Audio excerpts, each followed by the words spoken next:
So hello everyone, कैसे हैं आप सब? All good. आई होप सब कुछ बहुत बहुत बहुत अच्छा चल रहा होगा। सर, तो welcome to the third video of your QB solved by AB.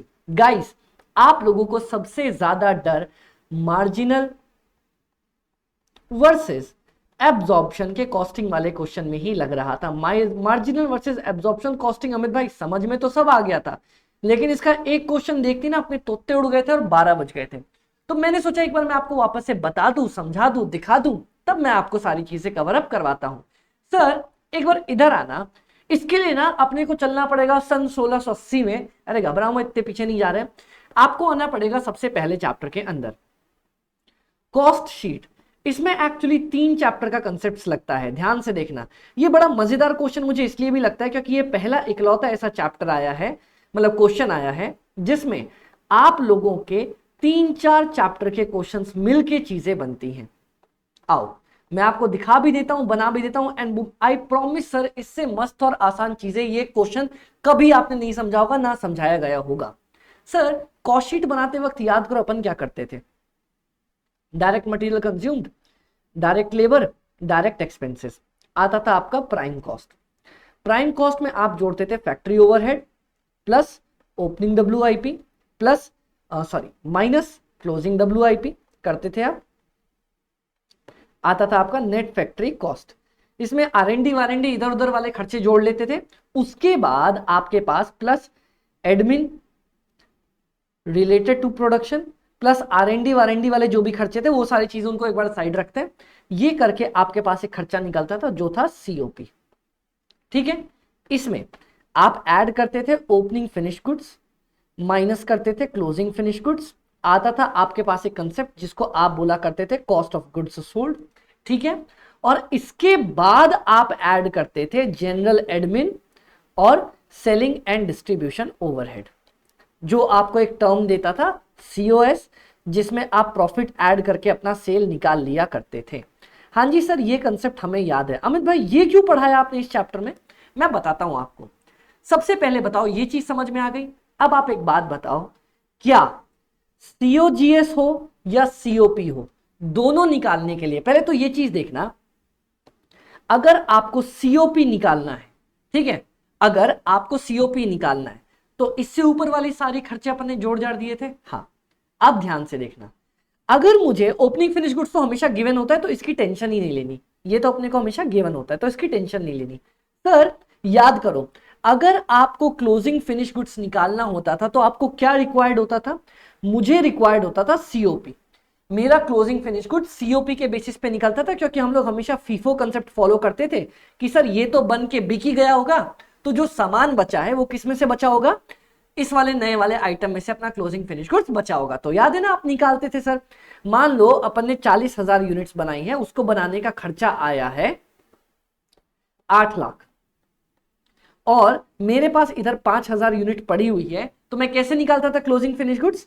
8 lakh divided by 40,000 into 5,000। आप ऐसे निकाला करते थे क्लोजिंग फिनिश गुड्स? हाँ, आप ऐसे निकाला करते थे।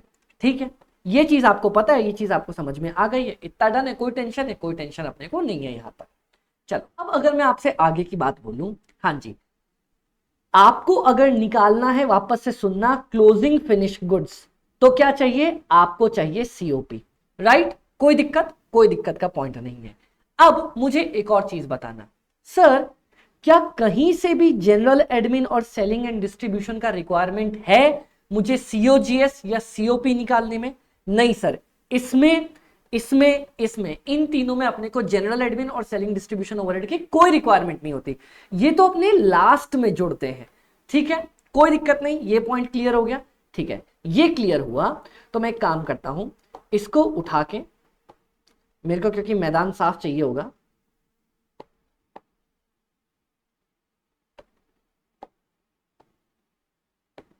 कॉपी करके नीचे डाल देता हूं। सर उठा के नीचे डाल देते? अच्छा ठीक है, कोई दिक्कत का पॉइंट नहीं। ठीक है, आपने इतना पॉइंट समझ लिया, मेरा कॉस्ट शीट वाला पोर्शन अपना क्लियर हो गया। डन। अब देखो, आगे देखते हैं, इधर ध्यान से देखना। अब अगर मैं आपसे एब्जॉर्प्शन कॉस्टिंग की बात करूं तो सर एब्जॉर्प्शन और मार्जिनल में एक पॉइंट का फर्क आता है। क्या फर्क आता है, इधर देखना। सर सुनो ना, आपने बोला हाँ जी सर बोलो ना, ये देखना, मैं वापस से इसको उठा के ऊपर लाऊंगा क्योंकि मुझे एक पॉइंट पे इसकी नीड पड़ने वाली है दोबारा से।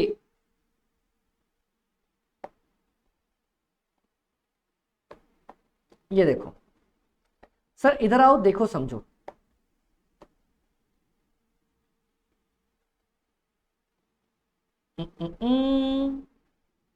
हाँ जी सर, अब इधर देखना सर, आप लोग मेरे पास ये पॉइंट देखना, सुनना और समझने की कोशिश करना। जी सर आप बताओ, हम सुनते समझते हैं। जब आप एब्जॉर्प्शन कॉस्टिंग लेते हो ना, एब्जॉर्प्शन कॉस्टिंग मतलब यह है अपना मिक्स कंसेप्ट।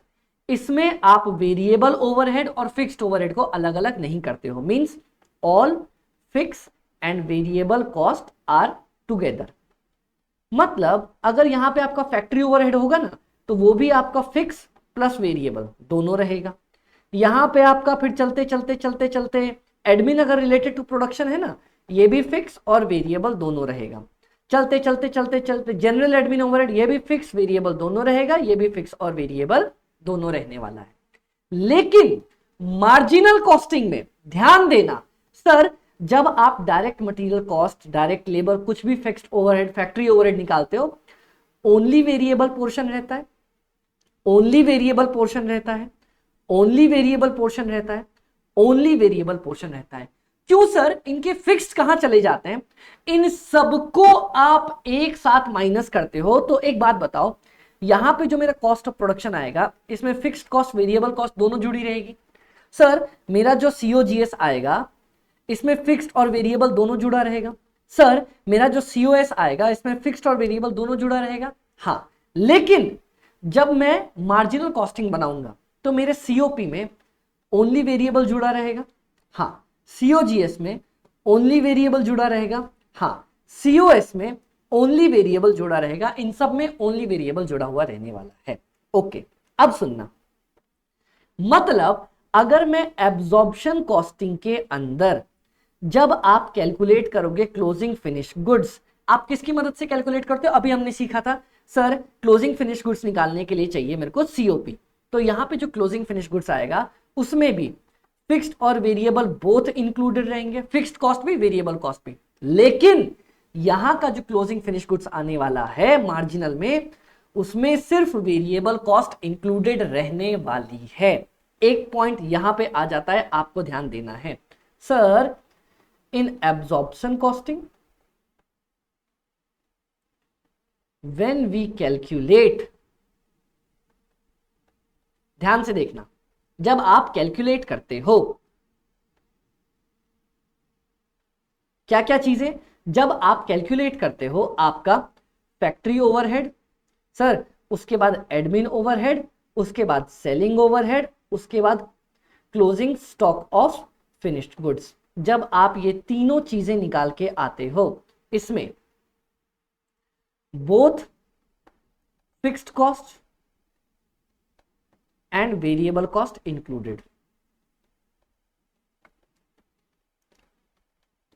लेकिन जब यही आप मार्जिनल करते हो, जब आप मार्जिनल कॉस्टिंग बनाते हो, तो उसमें sir fixed overhead, admin overhead, selling overhead, closing stock of finish goods only includes आपका वेरिएबल कॉस्ट। ठीक है, तो इसका फिक्स्ड कॉस्ट आप सीधा लास्ट में माइनस करते हो और काम खत्म कर देते हो। ठीक है, ओके। तो अमित भाई, आपने ये भी कंसेप्ट समझा दिया, ये भी पढ़ा दिया, ये भी बता दिया दोनों में फर्क क्या आता है। फिर भी अपन से क्वेश्चन नहीं बनता, क्योंकि एक नया एडजस्टमेंट है जो आपको पता नहीं है। ये है एडजस्टमेंट नंबर 1। अब मैं आपको बताने जा रहा हूं मोस्ट इंपॉर्टेंट एडजस्टमेंट नंबर 2।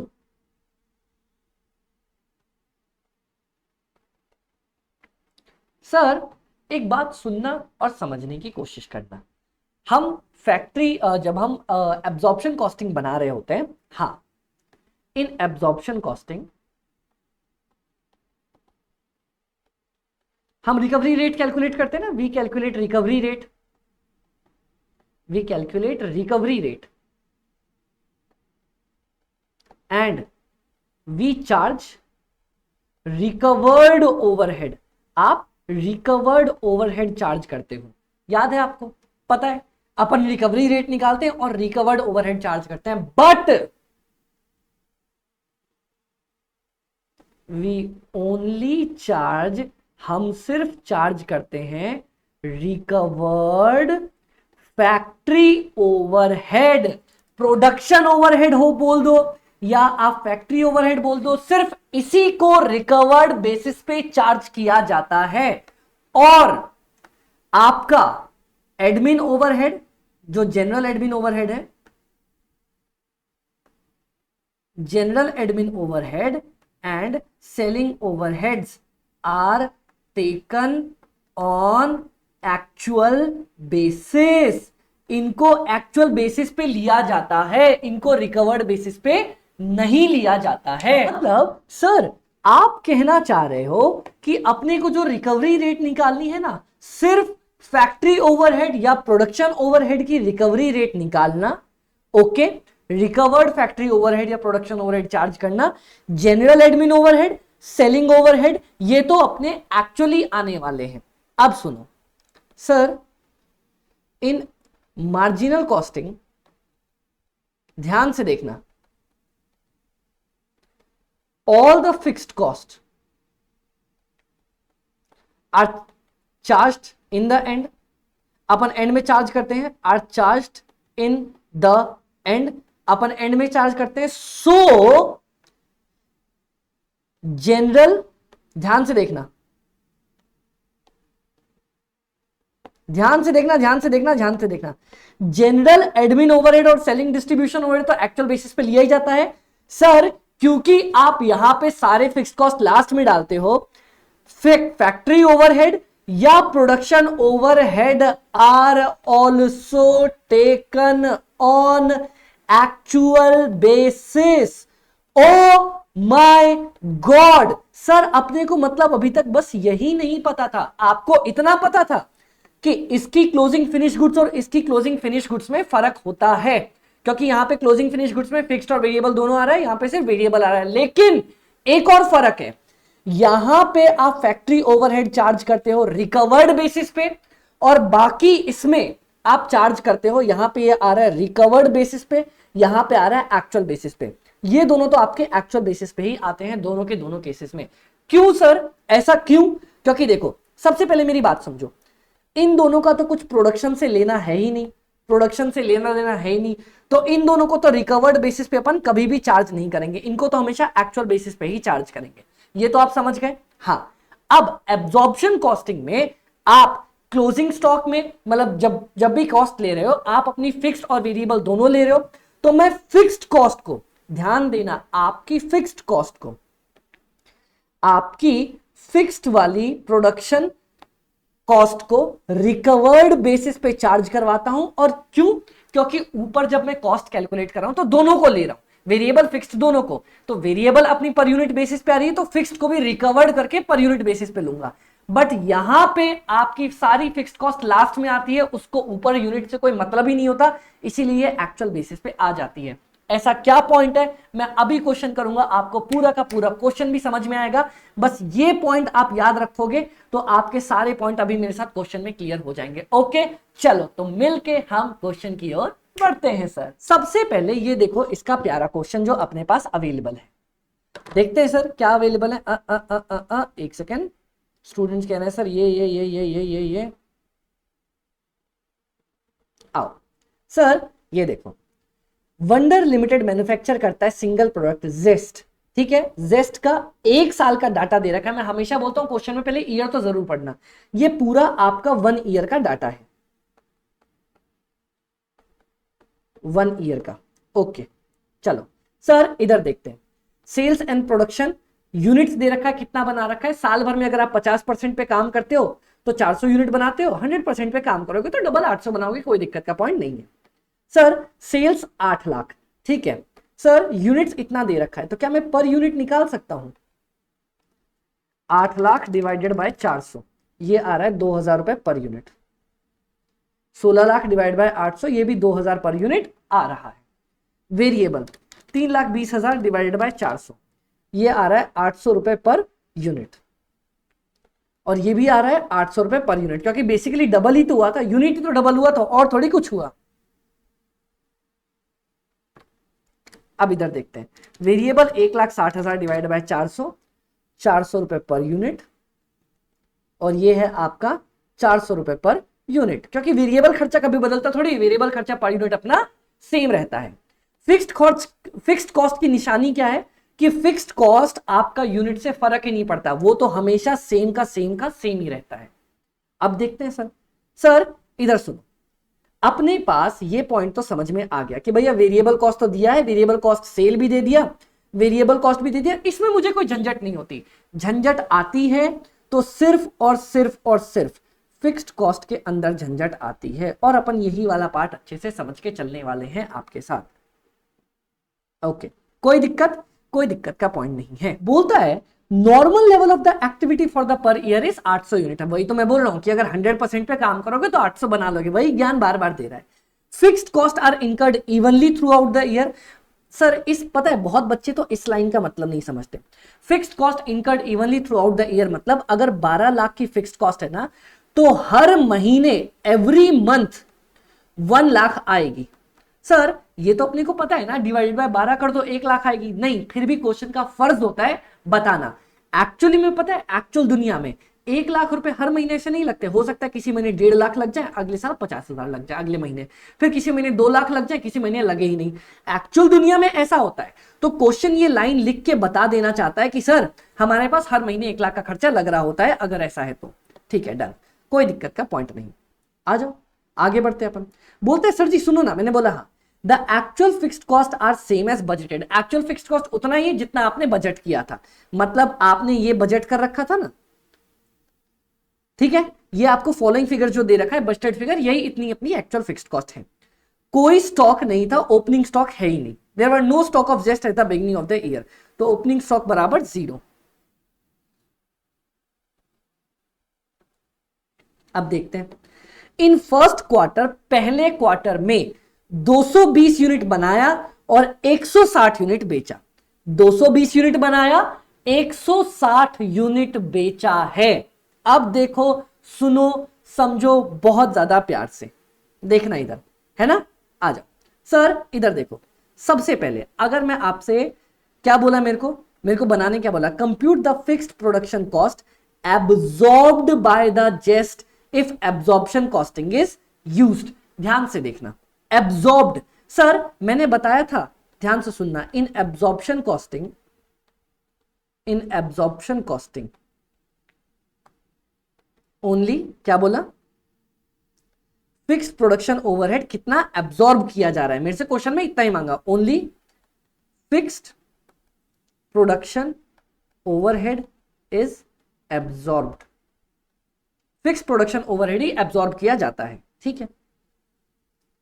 तो सर ध्यान से देखना, total fixed overhead, fix production overhead है 1,60,000। टोटल मैं ऐसे लिखता हूं, फिक्स्ड प्रोडक्शन ओवरहेड बराबर 1,60,000, ठीक है। टोटल यूनिट्स इन 1 ईयर, अगर मैं 1 ईयर की बात कर लूं, कितनी है, आपने बोला 800 बना रहे हो, तो सर अब देखना ध्यान से, budgeted recovery rate of fixed production overhead, इनका रिकवरी रेट कौन सा होने वाला है, 1,60,000 डिवाइडेड बाय 800, तो अपनी रिकवरी रेट कितनी आ जाएगी, 200 रुपए पर यूनिट की अपनी रिकवरी रेट निकल के आ जाती है। कोई दिक्कत नहीं, ध्यान से देखते रहना। बोलता है सर पहले क्वार्टर में क्या किया मैंने, पहले क्वार्टर में 220 यूनिट बनाई और 160 बेची। तो सर आपने ध्यान से देखना, फिक्स्ड प्रोडक्शन ओवरहेड जो आपने रिकवर किया है, कितना रिकवर किया है, आपने 200 रुपए का रेट बनाया था और रिकवरी रेट मतलब दादाजी, मतलब एक्चुअल कितना यूनिट्स बनाया, यूनिट्स एक्चुअल लेना है, रिकवरी रेट पुराना लेना है। एक्चुअल यूनिट इंटू प्लान वाला रेट, प्लान वाला बजटेड रेट जो आपने प्लान किया था। मतलब आपने बनाई है 200 यूनिट्स, कितनी बनाई? 220 इंटू रेट क्या था? 200, तो बराबर 44,000 आपका एब्जॉर्ब्ड, या जिसको आप बोलोगे रिकवर्ड। दोनों एब्जॉर्ब्ड और रिकवर्ड दोनों का मतलब एक ही होता है, इतना आपने एब्जॉर्ब कर रखा है। देखिए भैया यही बताया मुझे, यही बताया। अब कैलकुलेट अंडर और over recovery of the overheads. Sir ये मैंने आपको बताया था, अंडर या ओवर रिकवरी, ध्यान से देखते रहना, ऑफ ओवरहेड्स की बात कर रहे हैं हम, प्रोडक्शन वाला ओवरहेड। मैंने आपको एक बहुत प्यारा पॉइंट बोला था, ये जैसे मैं सिखाता हूं ना, बहुत प्यारा तरीका है। मैंने बोला सर जो आपका, ध्यान से देखना, आपके पास 3 रेट होते हैं, एक बजटेड, ठीक है, आपका बजटेड ओवरहेड, एक होता है रिकवर्ड ओवरहेड, एक होता है आपका एक्चुअल ओवरहेड। मैंने बोला मुझे इसकी रिक्वायरमेंट नहीं होती, इसकी रिक्वायरमेंट सिर्फ प्लान्ड वाला निकालने के लिए होती है, इसकी अपने को कोई रिक्वायरमेंट नहीं होती, अपने को बस ये दोनों चाहिए। रिकवर्ड ओवरहेड कितना है आपका? 44,000। अब ध्यान से देखना, ये आपने जो 220 यूनिट बनाई थी कितने महीने में बनाई थी? फर्स्ट क्वार्टर में। आपका actual overhead, sir actual overhead के बारे में क्या बोला? ध्यान से देखते रहना बेटा, यही गड़बड़ करते हो। Actual fixed overhead are same as budgeted, तो एक्चुअल फिक्स्ड ओवरहेड कितनी हो जाएगी? 1,60,000, ठीक है। लेकिन लेकिन लेकिन मेरे बच्चे, ये जो आपने रिकवर्ड ओवरहेड लिया, ये फर्स्ट क्वार्टर का लिया ना, क्वार्टर मतलब 3 महीने, तो मैं जो एक्चुअल फिक्स्ड ओवरहेड लूंगा ये भी 3 महीने की लूंगा, पूरे साल की क्यों लूंगा? आंसर आ रहा है 40,000। मैंने बोला हमेशा आंसर दादाजी, रिकवर्ड ओवरहेड होते हैं दादाजी, ये होते हो आप, और आंसर हमेशा दादाजी की नजरों से दिया जाता है क्योंकि घर में दादाजी बड़े हैं। तो मैं क्या बोलूंगा? दादाजी के पास 44,000, मेरे पास 40,000, दैट मीन्स मेरे दादाजी ने 4,000 रुपए की ओवर रिकवरी कर रखी है। ओवरहेड्स की ओवर रिकवरी, दादाजी की नजरों से आंसर दो, उन्होंने 4,000 की ओवर रिकवरी कर रखी है, 4,000 की ओवर रिकवरी कर रखी है। कोई दिक्कत? कोई दिक्कत का पॉइंट नहीं। अब बस मुझे एब्जॉर्प्शन के तरीके से और मार्जिनल के तरीके से एक्चुअल आंसर निकाल के दिखा देना है। चलो बनाना क्या है सर? आपको बनाना है प्रॉफिट निकाल के दिखाना है दोनों के तरीके से। आओ सर, वैसे अगर मैं आपसे एक पॉइंट बोलूं, बहुत ज्यादा आसान है, निकाला जा सकता है, लेकिन फिर भी ध्यान से देखना। Sir calculation of profit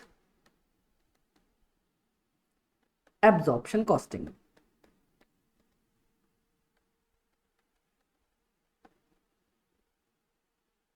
done done. Profit मतलब आपसे नेट प्रॉफिट बोल रहा है, मतलब सर आपका जो कॉस्ट ऑफ सेल्स आ जाता है ना, उसमें से आपको सेल्स माइनस करना है। सेल्स कितना है? ध्यान से देखना बेटा, एक्चुअल, मैं सब कुछ अब एक्चुअल की बात कर रहा हूं। सर आपने 160 यूनिट बेची है, बनाने से फर्क नहीं पड़ता बेटा, बेचने से है। सेल्स है अपना 160 यूनिट, और सेलिंग प्राइस ऊपर दे रखा था अपने को 800 रुपए पर यूनिट। 800 ही ना बेटा सेलिंग प्राइस? नहीं नहीं, सेलिंग प्राइस 2000।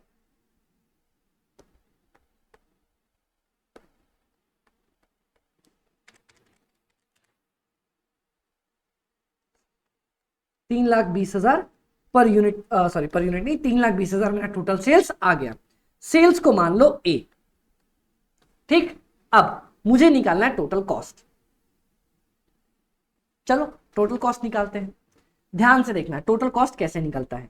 पहले आप वही direct material consumed, direct labour, direct expenses, आ जाता है मेरा प्राइम कॉस्ट, इसमें मैं जोड़ता हूं अपना फैक्ट्री ओवरहेड, ठीक है। चलो फैक्ट्री ओवरहेड में डब्ल्यूआईपी, डब्ल्यूआईपी इधर कुछ दिया है सर? ये देखो डब्ल्यूआईपी वगैरह कुछ नहीं दे रखा, तो उसको इग्नोर मारो, यही बन जाएगा आपका। उसके बाद नेट फैक्ट्री कॉस्ट। सर क्या आपका एडमिन वेडमिन इधर उधर कुछ दिया है क्वेश्चन में? देखो सर क्वेश्चन में अपने को एडमिन वेडमिन कुछ नहीं दे रखा, तो यही बन जाएगा मेरा कॉस्ट ऑफ प्रोडक्शन। बन गया कॉस्ट ऑफ प्रोडक्शन। इसमें आप ऐड करोगे ओपनिंग फिनिश गुड्स माइनस करोगे क्लोजिंग फिनिश गुड्स, बन जाएगा आपका क्या, कॉस्ट ऑफ गुड्स सोल्ड। इसमें आप जोड़ दोगे अपना एडमिन ओवरहेड अगर कुछ दिया है जनरल वाला, सेलिंग एंड डिस्ट्रीब्यूशन ओवरहेड आप अपना जोड़ दोगे, आंसर आ जाएगा आपका कॉस्ट ऑफ सेल्स। और यही मुझे निकालना था, बी कॉस्ट ऑफ सेल्स, यही मुझे निकाल के आना था। Done done.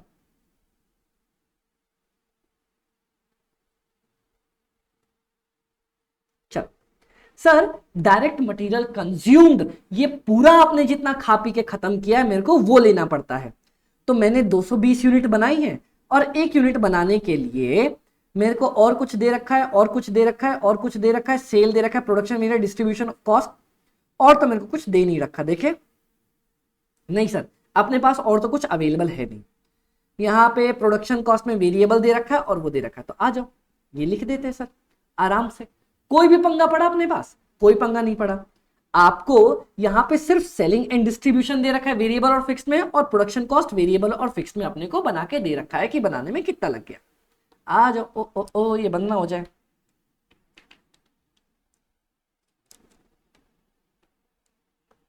चलो तो सर जी अपने को बाकी ऊपर चीजें तो कुछ नहीं दे रखी, तो मैं फैक्ट्री ओवरहेड में ऊपर वाले के पॉइंट्स मान लेता हूं कि इन्होंने 200 रुपए अपने को दे रखे हैं। ठीक है, आओ चलो। तो सर आपने टोटल, अगर मैं इसमें वेरिएबल पोर्शन की बात कर लूं तो आपने कितने लगाए वेरिएबल भैया? अपन ने निकाला था 800 रुपए पर यूनिट वेरिएबल है। चलो 800 रुपए पर यूनिट, और कितनी यूनिट बना दी? 220 यूनिट आपने बना दी, 220 यूनिट्स आपने बना दी।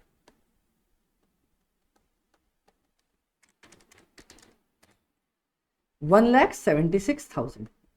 चलो फिक्स्ड ओवरहेड, सर अगर मैं यहां पे फैक्ट्री ओवरहेड के फिक्स्ड वाले की बात कर लूं तो याद है ना मैंने आपको बोला था, क्या बोला था? मैंने बोला था सर यहां पे फिक्स्ड की जगह आप रिकवर्ड वाला पार्ट ले लेते हो। रिकवर्ड वाला पार्ट अपन ने ले लिया। चलो कितना सर याद करो, आप बोल रहे थे सर जी 200 के रेट पे, याद है ना आपने निकाला था, अभी तो निकाला था, 200 के रेट पे 220 यूनिट, 220 यूनिट। अच्छा यूनिट तो इधर है, मैंने क्लियरली आपको लिखता चलो, 200 के रेट पे 220 यूनिट, 44,000। कितना आ गया आपका? 1,76,000 प्लस 44,000, 2,20,000। लेकिन सर जी एक चीज देखना, एक चीज देखना, एक चीज देखना, क्या आपने भगवान की कृपा से, क्या आपने भगवान की कृपा से 4,000 रुपए ज्यादा रिकवर करके बैठे हुए हो या नहीं बैठे हुए हो? आओ सर इधर देखो, ये जब आपका एब्जॉर्प्शन कॉस्टिंग में बना रहे हो आपने 176 तो आराम से जोड़ दिया, 144 तो आराम से जोड़ दिया, लेकिन क्या आप 4,000 रुपए ज्यादा रिकवर्ड करके बैठे हो? हाँ जी सर अपन रिकवर्ड करके बैठे हुए हैं। तो आओ मेरे बच्चे, सबसे पहले ओपनिंग फिनिश गुड्स कुछ दिया नहीं, क्लोजिंग फिनिश गुड्स। सर आपका क्लोजिंग फिनिश गुड्स की अगर मैं बात कर लूं तो प्रोड्यूस किया था आपने 220, सेल किया है 160 यूनिट, तो आपका क्लोजिंग स्टॉक आ जाएगा 60 यूनिट्स का। तो अब मैं क्लोजिंग स्टॉक की कैलकुलेशन कर दूं। सर क्लोजिंग स्टॉक की कैलकुलेशन अब देखना, 2,20,000 है ये, 2,20,000 रुपए मुझे लग गए कितने यूनिट्स बनाने में? 220 यूनिट्स बनाने में। क्लोजिंग स्टॉक कितने की है? 60 की है। 60,000 माइनस कर देंगे, कितना आ गया मेरे पास?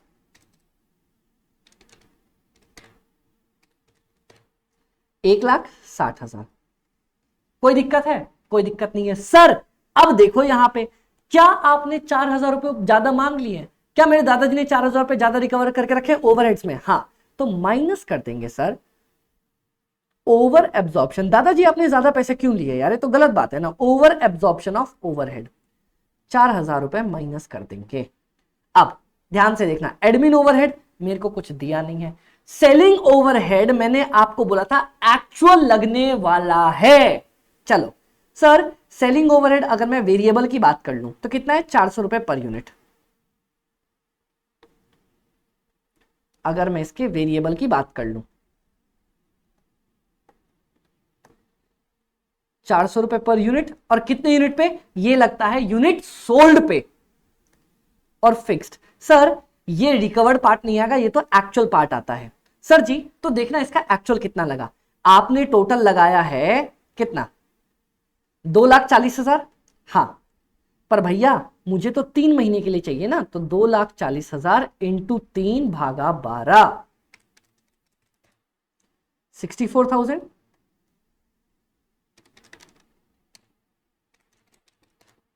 60,000।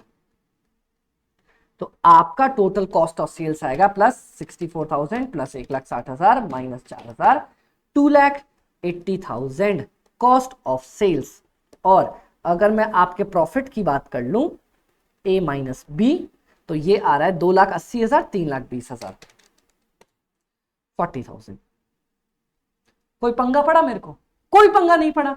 सर आप देख लो यहां पे वेरिएबल तो हमेशा पर यूनिट बेसिस पे ही आता है ना, उसको तो मैंने पर यूनिट बेसिस पे निकाला, उसमें कोई दिक्कत नहीं थी। सर क्लोजिंग स्टॉक की कैलकुलेशन ऐसे ही करते थे अपन, कोई दिक्कत नहीं। बस फैक्ट्री ओवरहेड या प्रोडक्शन ओवरहेड आपका फिक्स्ड वाला पार्ट रिकवर्ड के बेसिस पे आता है, और इसका तो एक्चुअल के बेसिस पे ही आता है। अब ये हो गया मेरा एब्जॉर्प्शन में, और यही अगर मैं करने लग जाऊं आपको एक्चुअल हमारे पास मार्जिनल में, तो ध्यान से देखना सर, मार्जिनल को अगर मैं यहां पे सॉल्व करके आपको दिखा दूं, कैलकुलेशन ऑफ प्रॉफिट,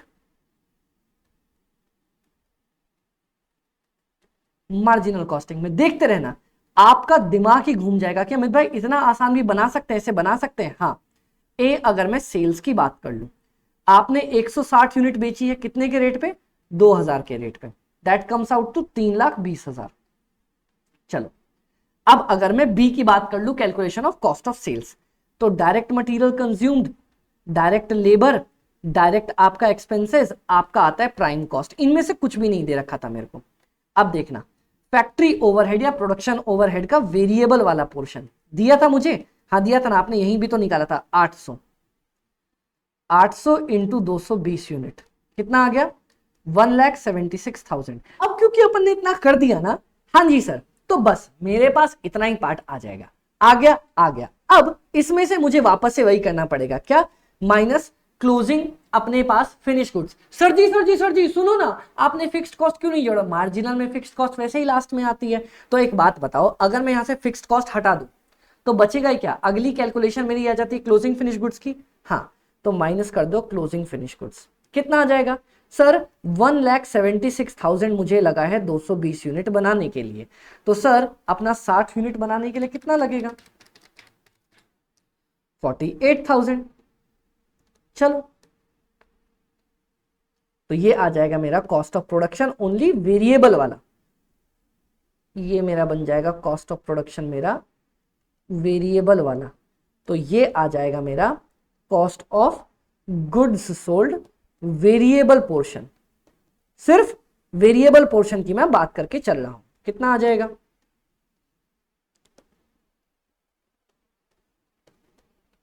मेरा वेरिएबल वाला COGS 1,28,000। अब इसमें मैं जोड़ दूंगा अपना क्या अमित भाई? अपन इसमें जोड़ के चलेंगे अपना सेलिंग एंड डिस्ट्रीब्यूशन ओवरहेड, वो भी वेरिएबल वाला, सिर्फ वेरिएबल वाला। फिक्स वाले सब लास्ट में आएंगे। अब ये तो यूनिट सोल्ड के बेसिस पे आता है। हाँ जी सर यूनिट सोल्ड के बेसिस पे आता है, तो 160 यूनिट बेची थी इंटू 400, 64,000। कोई दिक्कत? कोई दिक्कत नहीं। तो ये आ गया मेरा COS वेरिएबल वाला 1,92,000। कोई दिक्कत? कोई दिक्कत नहीं। सर अब अगर मेरे पास, ध्यान से देखना, सेल्स आ गया, COS आ गया वेरिएबल वाला, तो अगर मैं इसको माइनस कर दूं A माइनस B, तो मेरे पास क्या आ जाएगा? मेरे पास आ जाएगा कॉन्ट्रीब्यूशन माइनस 3,20,000, क्योंकि अपन तो इसमें ऐसे ही निकालते हैं ना सर। डन। और इसमें क्योंकि आपने अब सारी फिक्स्ड कॉस्ट को, जितनी भी ऑल फिक्स्ड कॉस्ट है, फिक्स्ड कॉस्ट आपकी चाहे फैक्ट्री ओवर प्रोडक्शन ओवरहेड वाली हो, फिक्स्ड कॉस्ट आपकी प्रोडक्शन ओवरहेड वाली हो, मैं यहां भी प्रोडक्शन ओवरहेड ही लिख देता हूं, आप कंफ्यूज ना हो जाओ। प्रोडक्शन ओवरहेड, यहां भी मैं आपका फैक्ट्री ओवरहेड की जगह प्रोडक्शन ओवरहेड लिख देता हूं, आप कंफ्यूज ना हो जाओ। फिक्स्ड आप लोगे अपनी सेलिंग एंड डिस्ट्रीब्यूशन ओवरहेड। इनको अपन ने दोनों को एक्चुअल बेसिस पे लिया है। कितना सर? ये आपका लगा था, कितना लग रहा था फिक्स्ड ओवरहेड आपका 1,60,000 और 2,40,000। अपन एक्चुअली लेंगे, 1,60,000 लगा था, लेकिन मैं 3 महीने की निकालना चाहता हूं। 2,40,000 लगा था, लेकिन मैं 3 महीने की निकालना चाहता हूं। 2,40 ही लगा था ना भाई? 2,40 ही लगा था। 1,60,000 इंटू 3/12, ये आ रहा है मेरा 40,000, और ये आ रहा है मेरा 2,40,000 इंटू 3/12, ये आ रहा है 60,000। अगर मैं इन दोनों को माइनस कर दूं तो कंट्रीब्यूशन माइनस फिक्स्ड कॉस्ट आ जाता है मेरा प्रॉफिट। मार्जिनल में कितना? 1,28,000 minus 1,00,000, the answer comes to 28,000, और यहां पे आंसर 40,000। बोलो दोनों में कोई भी आपको फर्क दिख रहा है? हाँ जी सर, फर्क दिख रहा है ना। कौन सा फर्क? यहां 40,000, यहां 28,000। क्या है? यहां पे आपका प्रॉफिट 12,000 कम है, क्योंकि फर्क देखो, यहां पे क्लोजिंग फिनिश गुड 60,000 था, यहां पे आपका क्लोजिंग फिनिश गुड्स 48,000 है। तो sir if closing stock is increased तो आपका प्रॉफिट इंक्रीज हो जाता है। ये ट्रेडिंग अकाउंट से अपने ने समझ रखा था बहुत पहले। और अगर आपका क्लोजिंग स्टॉक इज रिड्यूस्ड तो आपका प्रॉफिट इज रिड्यूस्ड। वही पॉइंट प्रूव हुआ है कि यहां पे ज्यादा फिनिश गुड्स था तो प्रॉफिट ज्यादा था, यहां पे फिनिश गुड्स अपना क्लोजिंग वाला कम है इसलिए प्रॉफिट अपना कम है। और ये देखो इन दोनों में भी 12,000 का ही डिफरेंस आया हुआ है। Done done. ओ बेटे सर, शानदार मस्त तरीके से समझ में आ गया। और अगर आपको मजा आया हो तो सर जी सर जी सर जी सर जी सर जी सुनो ना सुनो ना सुनो ना। हाँ जी sir, sir sir sir please please please, अरे रुक जाओ रुक जाओ रुक जाओ। अपने चैनल्स को प्लीज लाइक शेयर सब्सक्राइब और इस वीडियो को दोस्तों के साथ शेयर करके जरूर जाना। All the very best.